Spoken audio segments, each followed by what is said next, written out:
সংবাদ সবাইকে স্বাগত জানাচ্ছি। আমি ফিরোজ তোহা। শুরুতে সংবাদ শিরোনাম জানিয়ে দিব সর্বশেষ গুরুত্বপূর্ণ আপডেট বাংলা সংবাদ। শুরুতেই শিরোনাম। ছাত্রদল নেতা রাসেলকে বাবা মায়ের কাছে ফিরে দেওয়ার দাবি জানিয়েছেন বিএনপির সিনিয়র যুগ্ম মহাসচিব অ্যাডভোকেট রুহুল কবির রিজভী। এরপর জানিয়ে দিব কোটা রেখে মেধাবীদের অবমূল্যায়ন করার যৌক্তিকতা নেই বললেন চরমোনাই পীর। এদিকে ছাত্রলীগ সেক্রেটারির বাড়িতে দুর্ধর্ষ ডাকাতি, গ্রেপ্তার ৮। নারায়ণগঞ্জের আড়াইহাজারে উপজেলা ছাত্রলীগের সাধারণ সম্পাদকের বাড়িতে ডাকাতির ঘটনায় ডাকাত দলের ৮ সদস্যকে গ্রেপ্তার করেছে পুলিশ। এ সময় ডাকাতির মালামাল উদ্ধার করা হয়েছে। জানিয়ে দিব কামড় খেয়ে রাসেল ভাইপার নেই হাসপাতালে কৃষক। চাঁপাইনবাবগঞ্জের শিবগঞ্জে রাসেল ভাইপারের কামড় খেয়ে সাপ নিয়ে উপজেলা স্বাস্থ্য কমপ্লেক্সে ভর্তি হয়েছেন মিলন আলী নামে এক কৃষক। এদিকে টিকটকার শাকিব খানের গোপনাঙ্গ কেটে ফেলেন তার স্ত্রী। নারায়ণগঞ্জে ঘুমন্ত স্বামীর গোপনাঙ্গ কেটে ফেলেছেন তার স্ত্রী শিখা। ঘটনাটি ঘটে মঙ্গলবার ৯ জুলাই ভোরে উপজেলার কলাগাছিয়া কান্দিরপাড় এলাকায়। এ সময় শিখাকে আটক করে বন্দর থানায় নেওয়া হয়েছে। এবং সর্বশেষ জানিয়ে দিব ইমরান খানের 2 ছেলের সম্পর্কে আদালতের রায়। যুক্তরাজ্যে বসবাসকারী 2 সন্তান সুলাইমান ঈশা এবং কাশিমের সঙ্গে সামাজিক যোগাযোগ মাধ্যম হোয়াটসঅ্যাপে সপ্তাহে একবার কথা বলার জন্য আবেদন করেছিলেন পাকিস্তানের সাবেক প্রধানমন্ত্রী ইমরান খান। তবে তার এই আবেদন খারিজ করে দিয়েছে রাওয়ালপিন্ডির একটি আদালত। পাকিস্তানের সংবাদ মাধ্যম ARY নিউজের এক প্রতিবেদনে বলা হয়েছে ইমরান খান এবং তার প্রথম স্ত্রী জেমিমা গোল্ড স্মিথের 2 ছেলে সুলাইমান ঈসা এবং কাশিম তাদের মায়ের সঙ্গে লন্ডনে থাকেন। এদিকে গেল বছরের সেপ্টেম্বরের মাস থেকে কারাগারে আছেন ইমরান খান। আদালত এর আগে জানিয়েছিল মাসে 2 বার তিনি সন্তানদের সঙ্গে কথা বলতে পারেন এবং সেই কথাবার্তা হতে হবে টেলিফোনে। প্রিয় দর্শক, এতক্ষণ শুনছিলেন সংবাদ শিরোনাম, এবারে বিস্তারিত। তবে তার আগে বন্ধুরা, আপনি কোন স্থান থেকে আমাদের সংবাদটি দেখছেন কমেন্ট করে জানিয়ে দিন এই সংবাদ সম্পর্কে আপনার মূল্যবান মতামত। প্রিয় দর্শক, আপনি যদি আমাদের চ্যানেলে নতুন হয়ে থাকেন, ভিডিওটি দেখতে দেখতে চ্যানেলটি সাবস্ক্রাইব করে রাখুন, যাতে করে বন্ধুরা আমাদের লেটেস্ট আপডেট সংবাদগুলো সবার আগে আপনার কাছে পৌঁছে যায়। এবারে বিস্তারিত। ছাত্রদলের নেতা রাসেলকে বাবা মায়ের কাছে ফিরিয়ে দেওয়ার দাবি রিজভীর। ছাত্রদলের নেতা আতিকুর রহমান রাসেলকে অবিলম্বে তার বাবা মায়ের কাছে ফিরিয়ে দেওয়ার আহ্বান জানিয়েছেন বিএনপির সিনিয়র যুগ্ম মহাসচিব অ্যাডভোকেট রুহুল কবির রিজভী। মঙ্গলবার ৯ জুলাই রাজধানীর নয়াপল্টনে বিএনপির কেন্দ্রীয় কার্যালয়ে এক জরুরি সংবাদ সম্মেলনে এই আহ্বান জানান তিনি। রুহুল কবির রিজভী বলেন, গত ১ জুলাই তাকে গোয়েন্দা পুলিশ পরিচয়ে বাড়ি থেকে তুলে নেওয়া হয়েছে। ৮ দিন অতিবাহিত হলেও এখনও তাকে পরিবারের কাছে ফিরিয়ে দেওয়া হয়নি বা আদালতেও হস্তান্তর করা হয়নি। ফলে পরিবার, তার বাবা মা বা আত্মীয় স্বজন ও দলের নেতাকর্মীরা প্রত্যেকেই গভীর উৎকণ্ঠার মধ্যে রয়েছেন। বাবা মায়ের যে আকুতি তা ভাষায় বর্ণনা করার মতো নয়। তাকে আইনশৃঙ্খলা বাহিনী যে তুলে নিয়ে গেছে তা অনেকেই দেখেছেন এবং গোয়েন্দা হেফাজতে রয়েছে। এই ঘটনায় অত্যন্ত মর্মান্তিক এবং মর্মস্পর্শী উল্লেখ করে বিএনপির সিনিয়র এই নেতা বলেছেন, এ ধরনের তরুণদেরকে নিরুদ্দেশ করে দেওয়া হচ্ছে কারণ তারা মানুষের পক্ষে কথা বলেন, গণতন্ত্রের পক্ষে কথা বলেন, গণতন্ত্রের পক্ষে স্লোগান দেয়। তাদের স্লোগান স্তব্ধ করে দেওয়ার জন্য রাষ্ট্রযন্ত্রকে নিষ্ঠুর দমনপীড়নের হাতিয়ার হিসেবে ব্যবহার করে আতিকুর রহমান রাসেলকে সহ এরকম অনেক তরুণকে নিরুদ্দেশ করে দেওয়া হচ্ছে, নিখোঁজ করে দেওয়া হচ্ছে তাদেরকে। এ সময় তিনি আরো বলেন, দেশ এক শ্বাসরুদ্ধকর অবস্থায় অতিক্রম করছে। মানুষের অধিকারগুলো দখলদার সরকার একের পর এক হরণ করছে। মানুষ অধিকার বঞ্চিত। গণতন্ত্রের মানুষের যে অধিকারগুলো স্বীকৃত, সে অধিকারগুলোকে মানুষ যাতে প্রয়োগ করতে না পারে তার জন্য রাষ্ট্রশক্তিকে এমনভাবে তৈরি করা হয়েছে যাতে শেখ হাসিনা ইচ্ছে পূরণ করতে পারেন এই বাংলাদেশে তার বিরুদ্ধে কেউ কথা বলতে না পারে, তার বিরুদ্ধে যেন কেউ মিছিল করতে না পারে, এদেশে কেউ যেন সমাবেশ করতে না পারে। বাংলাদেশের সংবিধান কাটাছিড়া করার পরও গণতন্ত্রের যে অধিকারগুলো আছে সেই অধিকারগুলো সরকারি রাষ্ট্রযন্ত্র দিয়ে নানাভাবে দমন করা হচ্ছে। এই দমন পৈশাচিক এবং এই দমন নিষ্ঠুর, এই দমন রক্তাক্ত।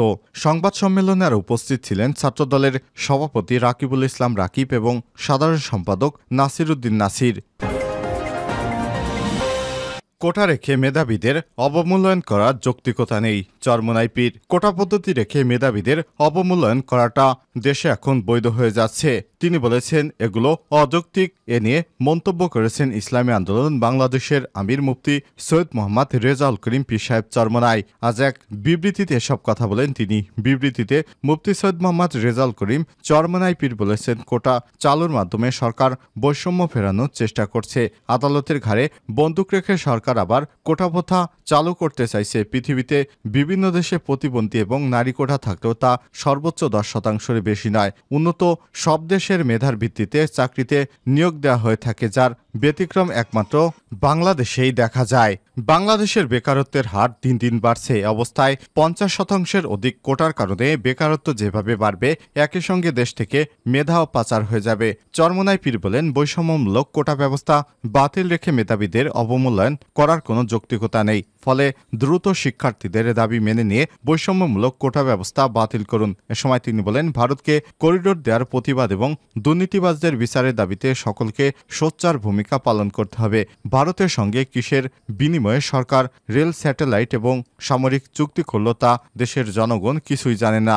এটা জানার অধিকার জনগণের আছে। এজন্য চুক্তিগুলো জাতির সামনে প্রকাশ করা অত্যন্ত জরুরি। মুক্তিযুদ্ধের মূল চেতনা বৈষম্যহীন বাংলাদেশ উল্লেখ করে তিনি বলেন, এই সরকার বৈষম্যহীন বাংলাদেশ গড়ার লক্ষ্যে ভুলুণ্ঠিত করে আদালতের ঘাড়ে বন্দুক রেখে আবার কোটা প্রথা চালু করতে চাইছে, যা ছাত্র সমাজের আন্দোলনের মাধ্যমে বাতিল করা হয়েছিল 2018 সালে। সত্যিকারের মেধাবীদের উপস্থিতি থাকা সত্ত্বেও অনেক ক্ষেত্রে কম যোগ্যতা সম্পন্ন এবং স্বল্প মেধাবীরা কোটা পদ্ধতির কারণে সরকারি চাকরিতে নিয়োগ পাচ্ছেন। কোটা ব্যবস্থা বাতিল এভাবে মেধাবী এবং যোগ্যতাদের সরকারি চাকরি থেকে লাগাতারভাবে বঞ্চিত করা হলে প্রশাসনের একসময় নিশ্চিতভাবেই অস্থবিরতা নেমে আসবে।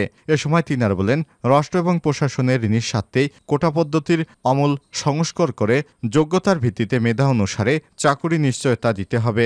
সন্তান সম শিক্ষার্থীদের কোটা প্রথা বাতিলের দাবি যৌক্তিক এবং ন্যায্য বলে মনে করে আন্দোলনরত শিক্ষার্থীদের সব দাবি মেনে নেওয়ার আহ্বান জানান চরমোনাই পীর। ছাত্রলীগের সেক্রেটারির বাড়িতে দুর্ধর্ষ ডাকাতি, গ্রেপ্তার ৮। নারায়ণগঞ্জের ২৫০০ উপজেলা ছাত্রলীগের সাধারণ সম্পাদকের বাড়িতে ডাকাতির ঘটনায় ডাকাত দলের ৮ সদস্যকে গ্রেপ্তার করেছে পুলিশ। এ সময় ডাকাতির মামলায় উদ্ধার করা হয়েছে সমস্ত ডাকাতি জিনিসপত্র। সোমবার দুপুরে এক সংবাদ সম্মেলনে এই সব তথ্য নিশ্চিত করেছেন জেলার অতিরিক্ত পুলিশ সুপার অপরাধ আমির খসরু। গ্রেপ্তারকৃতরা হলেন রাসেল মিয়া ৩৫, জুয়েল ২২, কালিমুল্লাহ ৩২, নাইম ২৭, রাসেল মিয়া ২৯, শান্ত ২১, শাকিল মুখা ২৫ এবং নাদিম ২৬। এর আগে ৭ই জুলাই রাতে দুপতরা ইউনিয়নের কালীবাড়ি এলাকায় ২৫০০ উপজেলা ছাত্রলীগের সাধারণ সম্পাদক সাদ্দাম হোসেন সহ তার পরিবারের সদস্যদের হাত পা এবং মুখ বেঁধে নগদর্থ, সোনা সহ মালামাল ডাকাতি করার ঘটনা ঘটে। সংবাদ সম্মেলনে অতিরিক্ত পুলিশ সুপার জানান, ৭ই জুলাই রাতে ৮টা থেকে ১০ জন ডাকাত ধারালো রামদা, ধারালো চাপাতি, ধারালো চাইনিজ কুড়াল নিয়ে সাদ্দাম হোসেন ২৫০০ উপজেলা ছাত্রলীগের সেক্রেটারি এর বাড়িতে দুপতারা ইউনিয়নের কালীবাড়ির ভিতরে প্রবেশ করে এবং তাকে সহ তার বড় ভাই মামুন সুমন, ভাবি স্বামী আক্তার, বড় বোন পপি সারোয়ার, পুষ্পদের হাত মুখ বেঁধে তাদের কাছ থেকে নগদ ২,৫২,০০০ টাকা সহ মোট ৫ ভরি ১২ আনা ওজনের স্বর্ণালংকার সহ বিভিন্ন ব্র্যান্ডের মোট ৩টি হাতঘড়ি লুণ্ঠন করে নিয়ে যায়। প্রাথমিক জিজ্ঞাসাবাদে গ্রেপ্তারকৃত আসামিরা ঘটনার সত্যতায় জড়িত থাকার কথা স্বীকার করেছেন। আসামিদের নামে পূর্ব ডাকাতি মামলা রয়েছে। কামড় খেয়ে রাসেল ভাইপার নেই হাসপাতালে কৃষক। চাঁপাইনবাবগঞ্জের শিবগঞ্জে রাসেল ভাইপারের কামড় খেয়ে সাপ নিয়ে উপজেলা স্বাস্থ্য কমপ্লেক্সে ভর্তি হয়েছেন মিলন আলী নামে এক কৃষক। সোমবার ৮ই জুলাই বেলা ১১টার দিকে উপজেলার পগলাউড়ি গ্রামের পদ্মাচরে তাকে রাসেল ভাইপার কামড়ে দেয়। মিলন আলী পাকা ইউপির বগলগারসা ইউনিয়ন কানছিরা গ্রামের তফজুল হোসেনের ছেলে। পাকা ইউপি চেয়ারম্যান মোহাম্মদ আব্দুল মালেক কালবেলাকে বিষয়টি নিশ্চিত করেছেন। সাপের কামড়ে আক্রান্ত কৃষক মিলন আলী উপজেলা স্বাস্থ্য কমপ্লেক্সে চিকিৎসাধীন আছেন।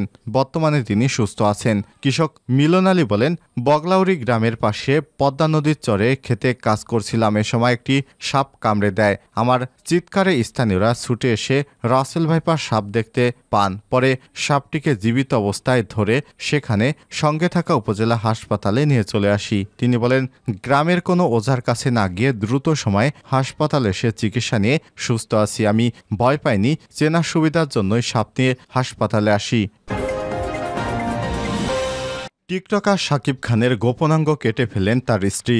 নারায়ণগঞ্জে ঘুমন্ত স্বামীর গোপনাঙ্গ কেটে ফেলেছে তার স্ত্রী শিখা। এই ঘটনাটি ঘটেন মঙ্গলবার 9 জুলাই ভোরে উপজেলার কলাগাছিয়া কান্দিরপাড় এলাকায়। এ সময় শিখাকে আটক করে থানায় নিয়ে আসা হয়েছে। আহত স্বামীর নাম শাকিব খান, তিনি টিকটকার হিসেবে পরিচিত। আটক শিখা খান 26, বন্দর উপজেলা কলাগাছিয়া ইউনিয়নের কান্দিরপাড় এলাকায় জুম্মান খানের মেয়ে। স্থানীয়রা জানায় শাকিব এবং তার স্ত্রী শিখা সামাজিক যোগাযোগ মাধ্যম ফেসবুক, টিকটক, ইউটিউবে ভিডিও কন্টেন্ট তৈরি করেন। তারা দুইজনই মাদকাসক্ত। প্রায় সময় তাদের দুইজনের মধ্যে ঝগড়া এবং মারামারি হতো। কয়েকবার স্থানীয়রা তাদের মীমাংসা করে দিয়েছেন। শাকিব এবং শিখার একাধিক বিয়ে হয়েছে।